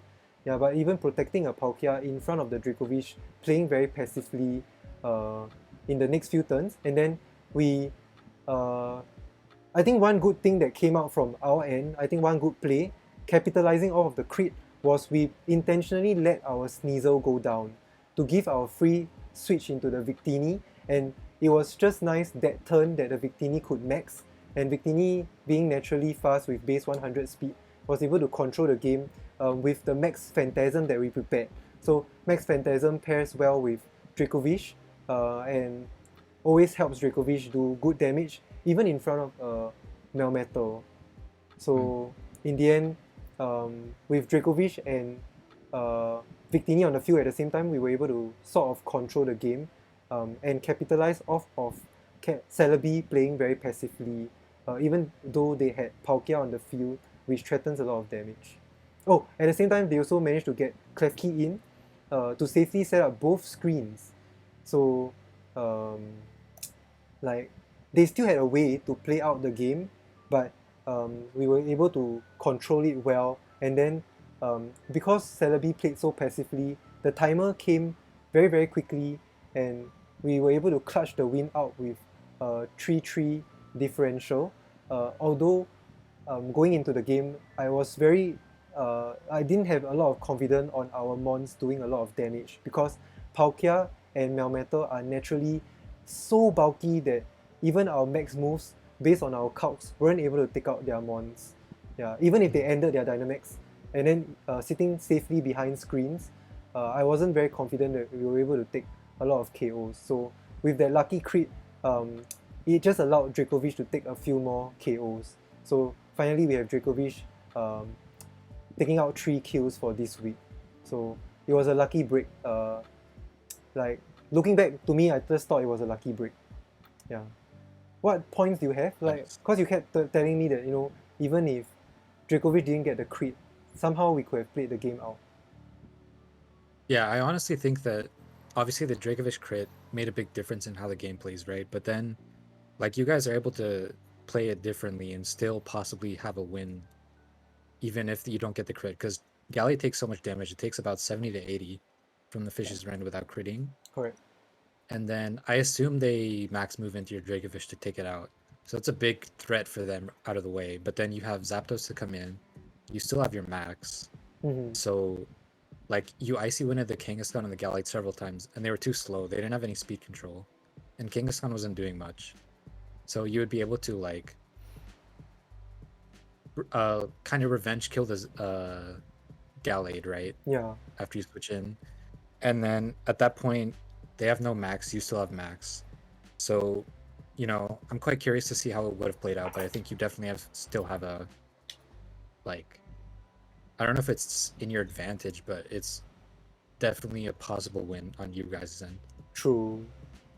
Then, at the same time, I also thought, like, you guys can see it in my YouTube video with post-match thoughts, that I feel like Dynamaxing a slow, non-speed invested Gallade is like putting a lot of eggs in that basket. So without any other backup game plan, maybe setting up Trick Room first or something, but then always like the Gallade always being slower than all our other mons in the back, I think that's super, super risky. And then I'm not sure if you're actually able to get off that the 3 full turns of Dynamax. So granted, in our post-match interview with the Celebi, they said that the Gallade was Assault Vest because they saw that most of the Infernape are special attackers, so maybe they thought that just helps the Gallade survive a lot of moves. But on hindsight, like, they didn't think of our physical mons and physical damage output. Even Sneasel can have a dark move onto the Gallade. Although it's resisted, Sneasel still has quite a respectable attack stat, and I think they didn't respect Sneasel well enough. What if my Sneasel prepared something like Assurance, then maybe you go for Fish's Rend and Assurance, that surely takes out that Gallade, right? So catching us off guard with that first turn of Dynamax, only gives you 1 kill, but the question is what can the Gallade do after that? Yeah, so I think the Celebi could have maybe a better game plan, trying to wait for our turn to Dynamax, stall out our Dynamax, and then in the end, even Dynamax the Gallade, or like the easy Dynamax candidate would be Melmetal or Palkia, and I think that would have been a better game plan from the Celebi's end. Yeah, I agree. It was a really cool play turn 1 because they were able to take out your Milotic just right away. You guys were super shocked by that, right? Yeah. And then, but still, like, they didn't set up any form of speed control, and then Kangaskhan could only last resort. They never maxed Knuckle to give it a attack boost, so it wasn't doing too much. Sneasel Night Slash would be resisted, by the way. Not resisted, neutral. But that's still good damage coming out from Step Sneasel, and we know that Fisher's Rend does 70 to 80, right? Then Sneasel could easily do the cleanup. Yeah, even if you didn't crit, I think it's plenty of damage. Like, you were kind of, I don't know if it's unlucky, but you had a non-standard Zapdos set in the back. If you had a standard, like, Hurricane, Thunderbolt, Heat Wave set, it becomes quite difficult for them because they have no real speed control. True. As long as you can prevent the Comfy from setting up Trick Room, then you're always going to be going first. Yeah. And you still have Victini and Skarmory in the back, so it's definitely, like, very winnable for you, even without the crit, because their Maxmon just takes too much damage. Yep. Then, yeah, we were quite sad that the main game plan we had was try our best to get up coils and then just keep hypnosing, like doing hypnosis on everyone, but in the end it didn't happen. So we're going to try that again. We're going to keep trying. So hopefully Milotic can do something good going forward. Okay. But yeah, I think that just helped us get another win. But we just didn't really have a lot of hope going into this week because we really needed to match bulk with bulk and then try and stall the game while always paying attention to the timer. So to us that was quite tricky. So very thankful for our Dracovish for that lucky break. Yeah. So that's all for game 9. Oh, we are finally at our last game. Okay. Ending soon. So here we have, this game wasn't streamed, but Team Pocket Rocket has the perspective from their end, so you can see it. Click the link provided there. It goes to InSpace's YouTube channel. So we didn't see the team preview because he didn't show it. So he just gave a very like a post-match commentary on what happened. So I think it's worth checking out also. But this is so our last two games, my game and this game. To me, it wasn't the most clean. It wasn't the most clean of wins. So yeah, but sometimes, you know, this is the game we play, and then there's always luck involved. Yeah, this one was definitely very RNG heavy. Yeah, I mean, it's not very, but then I feel like it was just towards the end. Yeah. Yeah. So well, it was very influential, should I say? True. Okay. Yeah. Oh, well said. Let me try to break it down. So we see Team Pocket Rocket with the Steelix and Hitmonchan lead. Hitmonchan, not known to be a very offensive attacker. Then against Salamence and the Gorgai, so good lead from Team OC because Salamence immediately intimidates both physical attackers, Hitmonchan and Steelix.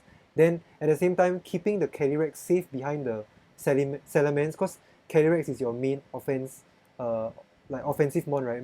Main damage dealer. Then keeping it safe behind an intimidate mon, I think that's very smart. So obviously, Team OC wants to set up Trick Room. So they went in with a Frisk Gorgais, possibly the slow one, to try and set up Trick Room. And Team Pocket Rocket was actually prepared for it, right? Because they prepared a Weakness Policy Steelix lead with Hitmonchan. So I'm quite, like, I didn't really understand why Team OC just went, gone with the flow and then went to set up Trick Room in front of a Steelix that does super well in Trick Room. It thrives.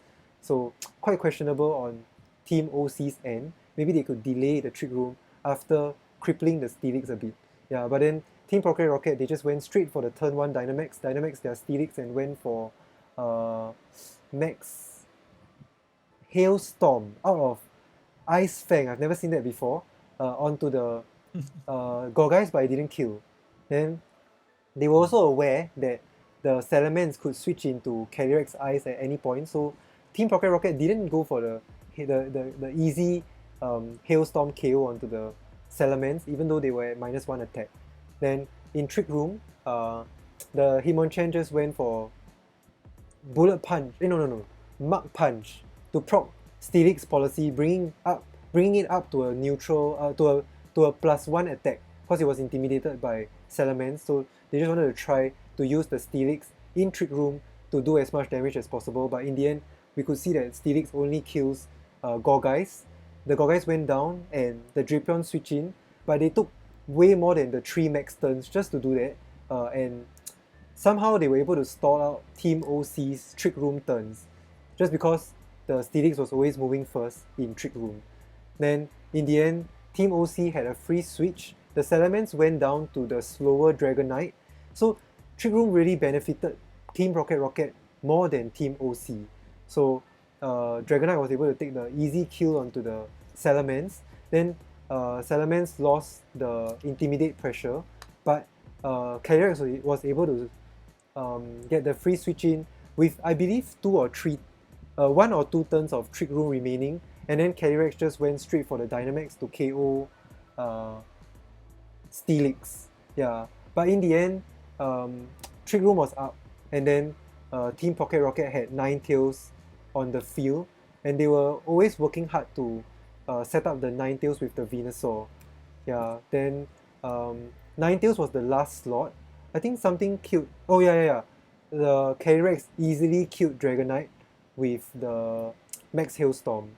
Yeah, so Ninetales was forced to switch in, so he could set the Sun, but then Team OC still had Tyranitar in the back. So overall, like, Team OC was, to me, they were in a very good position. They were just able to use Calyrex to keep doing damage. Calyrex is naturally bulky. Ninetales alone cannot take it down. But in the end, the Venusaur just came in, and then Venusaur was in a position against Tyranitar and Excadrill. Then Excadrill wasn't able to do enough damage into the Venusaur. Venusaur killed it with Earth Power, and then they had only one thing to do, right? They went for Sleep Powder onto Tyranitar, and then their grass move, I believe it was Energy Ball, was able to 2-hit KO the Tyranitar. That did not wake up. Then Venusaur was naturally faster than the Calyrex in the back. And then they just... this is something that Team OC totally didn't prepare for, but Venusaur prepared Weather Ball, and then the Sand from Tyranitar helped, because Weather Ball Rock type is super effective onto Calyrex, and then Venusaur just did Venusaur things and then won the end game with, I think, 21 HP left from Team Pocket Rocket. So that was very, very clutch. Their Venusaur just did its job, went for Sleep Powder at the correct time, and went for the key KOs, bringing Venusaur up on the leaderboard with 3 kills. So to me, it wasn't the most clean, because Tyranitar could have a chance to wake up, but it just didn't happen on Team OC's side. So really, really unfortunate on their end. Definitely. So I think overall the RNG probably favored Pocket Rocket, right? But there was a couple moments where if something goes wrong for them, then TOC probably easily wins. First of all, they switched in the Tyranitar so that the Excadrill could outspeed both Ninetales and Venusaur. Yeah. And then they Rock Slided. So if Rock Slide flinches Venusaur there, they're in some trouble. And then after that, the Sleep Powder can miss. And then the first turn is guaranteed, but then the second turn they hit Energy Ball. If the Tyranitar wakes up right there, that's probably enough chip to just end the game. Yes, yeah, because they only had one mon left, which was the Venusaur. Yeah, the Venusaur had to solo Tyranitar and Calyrex at the end. Well, kill Excadrill. If it didn't KO Excadrill, it's also trouble. True.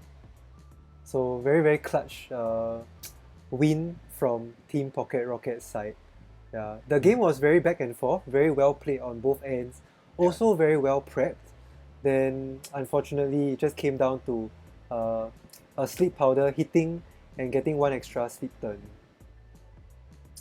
Yeah, I think probably if the Steelix was able to do more with the max, right, it would have been a much cleaner game. It still was able to do well, but then it was only at +1 with the weakness policy, and then it got burned as well. Yeah, it got burned by the Gorgeist. Yeah, It wasn't doing quite enough, but it So was enough to give him the win anyway. yeah, it was enough to take out like try and do as much as possible while he was on the field. So being able to take 2 kills, I think that's quite impressive for a Steelix.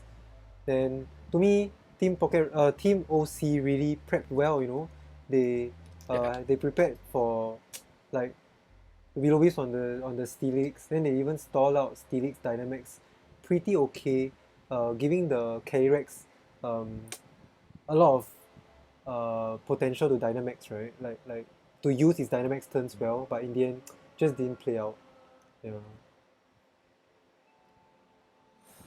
Yeah, I think Team OC did really well with their max, but then, you know, once Trick Room was up, they didn't have enough for the Venusaur Ninetales in the end. Yeah. So on hindsight, I feel like maybe preserving the Gorgai somehow, being able to set up Trick Room again, might be very useful. And then, like I said earlier, maybe not setting up Trick Room on the first turn, because Gorgai Salamence don't do well in Trick Room against a Steelix. So Right. yeah, they could have come up with a better game plan on the fly. Maybe just do better, and always keep in mind setting up the Calyrex in the correct condition, which is Trick Room. I also Yeah. kind of wonder if, sorry, I forgot what I was gonna say. If Gorgeist had the Sash, because Ah, like, I'm kind of curious about what this lead does into like Colossal, right? true. Yeah, we'll have to find out if when Team OC submits their Submits their form, piece. Yeah. then I'll update the weekly recaps tab so you guys can always look back at it. Yeah, because we don't have a lot of information from Team OC's end. But yeah, okay, we did it. We recapped under 2 hours. That was quite long because I think all these games were more dynamic this week from last week. The games played out, you know, all the way to the bitter end. A lot of teams managed to get all 6 KOs, so that's very impressive.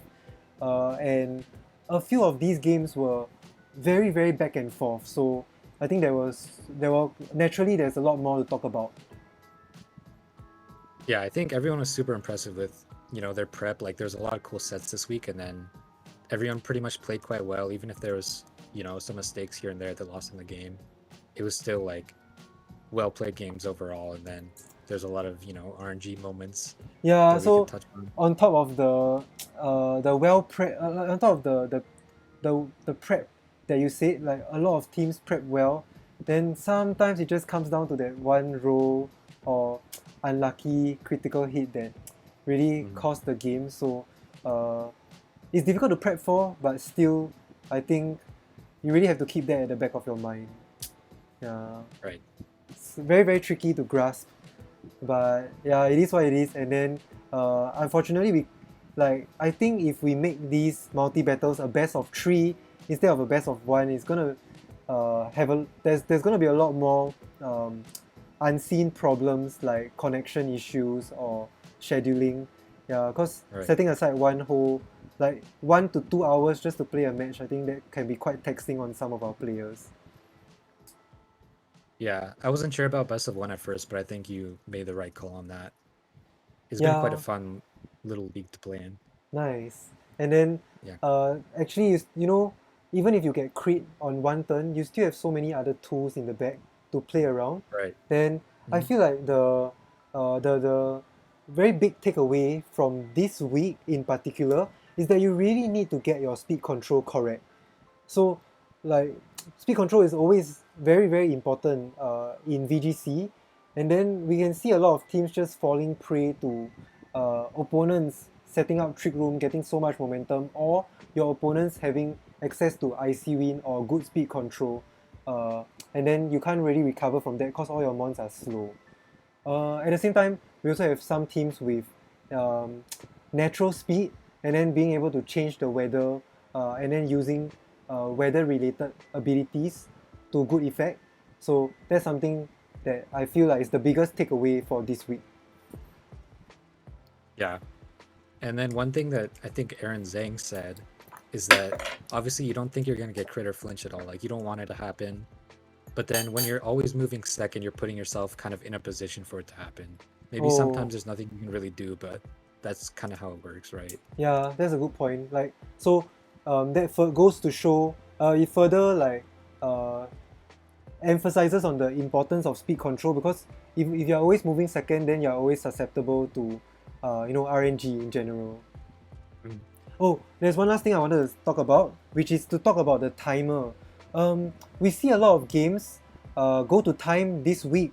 It's natural, right? Because a lot of us, with our thoughtful drafts, we drafted so many bulky mons. So, like, always keep the timer at the back of your minds, especially when you are playing within that 20 minutes of your game. Try your best to watch out for the timer and then maintain your differential score. Because we saw a lot of teams panicking towards the end of their games this week, and then they gave their opponents a lot of free KOs towards the end of the game, where they could have stalled out the timer and decrease the differential score. Then when you decrease the differential score in the long run, after these 8 weeks, then maybe all the strong teams might not have such a big lead against your team, and if you have the correct number of wins, maybe you could try to squeeze your way into the top cut. So we know that only the top 4 teams from each group gets to advance. So always keep that in mind and try and keep your differential as low as possible. So let me show the leaderboards page. So over here, this differential score can play a big part towards the end of our regular season. So try and keep your score as high as possible. Yeah, we don't want to see it in the negative region. Yeah. There's not much they can do about it, you know? If you lose both games, it's going to be negative, of course. But then there's certain terms like in our game, right? All they had to do is just wait a couple more seconds, stall at the timer, and they would have saved 1 mon. That's 1 for the differential. Yeah, then stuff like that. Try to keep that in mind. If you can, like, even if you think you're going to lose, then maybe just a couple protects in the end, and you can save 1 or 2 compared to, like, letting them take free KOs, right? It's going to negatively impact your team. See, because this allowed the Primarinas, your team, to run away with so many points. So right now you are the top of the whole league with positive 8 score. Yeah, so that's very impressive on your side. But to me, it's not much of a surprise because your team is very fast, but at the same time very bulky, and not forgetting extremely offensive. So yeah, congrats on your side. Thank you. So okay, yeah. Feel free. Oh yeah. Here we go. Congrats to Kyogre and Blastoise being the top kill leaders. Yeah, someone's gonna catch up. This Zacian. Nice. Yeah, Zacian is just sneaking around. He's definitely gonna catch up. Then I think I could see Zacian taking that. Magearna is also gonna do well because their team is very Magearna focused. Yeah. And then Venusaur also. Venusaur ran away with 3 more KOs this week. Sneaky. Venusaur just I don't really like Venusaur. Sleep powder bot. Oh, you didn't update it? Not yet, because some teams haven't submitted their kills. Yeah, Okay. So just imagine Runerigus around 5th or 6th, right? Oh yes. Yeah, Runerigus is somewhere here. Yeah, the top these top killers, 4 kills. Good job to Runerigus this week. Yeah. Okay. That's all we have from our side. Hyper Offense team be like, no problemo. Oh, Jigs, do you update your kill leader? Do you update your post battle form? Yeah, you need to do that to put. Oh, do you do that? Oh, hi, behind the scenes of how I update my spreadsheet. Where is Puff Pass?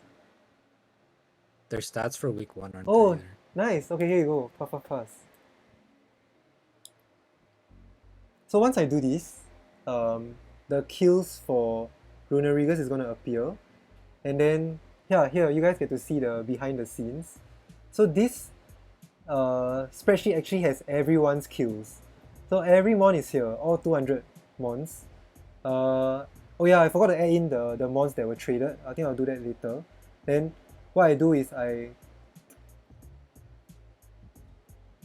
highlight all the mons and then sort by the number of kills that they made. So now we're going to see Runerigus pop up. Okay, then I will hide all the mons that have 1 kill or below. Yeah, they don't appear on the board, sorry. Yeah, all the mons with 1 kill. Okay, poor Spectral, bye bye. So we hide. And then, oh, Mariu's on the board. Look at that. What a surprise. So yeah. Yeah, Meryl and Nuzleaf just chilling. Runerigus gets on the board. Let me format these. Yeah, congrats. Runerigus outpaced Ditto and even like mons like Sceptile, Swampert, and Dracovish. Very, very impressive. So I think, yeah, that huge power strat, at the beginning it seemed to be quite unorthodox, right? Quite cheesy, but I think it really paid off this week. Yeah, but it's all thanks to Mario. Not forgetting. So clutch. So I also tried to put the number of times each mon was brought as a lead, so we kind of know that STARBOYS, whenever they want to lead with Blastoise, it has to be a very offensive set. And Kyogre at the same time, you know, no surprise from Kyogre. And then things like Magearna also. See, Magearna was always brought as a lead. So I think that's good information you guys can have going down the further, going down your regular season weeks. If you are able, if you think you are, if you are going to be paired up against these mons with very fast, oppressive attackers. Yeah, any more comments? Mario is still on the board. Yeah. Poggies. No Ditto. I'm just very, very surprised that Galarian Rapidazz are always able to bring their Ditto into their match. Yeah, because Ditto is a very, very tough mon to use, and they just were able to play it very well. Alright. I'm surprised that changing to Rum has worked out for them, but it was pretty good. Yeah, right? That's crazy. Like if the Bolton went for something like Thunderfang, then you know what if the Ditto just went down? So they just happened to have it in their favor and then play the Ditto well. So that's very, very impressive. Let's see if they can they will be able to maintain this record on Ditto down the weeks, or will Ditto forever stay with 3 kills? I think Ditto's very tough, right? Because you have to assume which ones are going to be in that slot. Yeah, especially when you can only copy 3 out of 6 mons. Yeah. Okay, do you have any other closing thoughts? Not really. Thank you for having me on. Yeah, that was what I wanted to say for my closing thoughts. Thanks for helping me with this and helping with the notes for each match. And yeah, I think this should be very helpful to all our other players. Being able to know what your opponents brought, what ideas they have, and then I think this can be useful information if you want to use it for your upcoming matches. At the same time, also shout outs to all the teams that prepped well and played well with very clean wins this week. Like we saw a lot of extremely commanding gameplay and very commanding games with a 5-0 game, with a 4-0 game. So good job to all the teams that won. Oh, yeah. Yep. And thanks for submitting your post-match forms also on time. Yeah. Then I just want to finally tell everyone that this is just week 2. You guys have 6 weeks ahead of you. Anything can happen. Some teams that win 2-0, what if they go ahead to lose 6 weeks? Touch wood. What if they go ahead to lose 6 weeks? Then you know this 2-0 victory as of this week really means nothing. So the everything is still open to everyone. So you guys, everyone still has a very high and very strong fighting chance. So don't give up. Even if you are 0-2, the only way is up. So keep grinding, keep finding good ideas, working with your team. Yeah, and you know, work like teamwork is super important. And then trying to find your flow going forward in the next 6 weeks to come. Yeah, I agree. I think even if you feel pretty bad about not being able to make playoffs potentially, like first of all, like you said, there's still a lot of time to make the wins up. And then secondly, even if you don't make playoffs, use this as a good learning experience, right?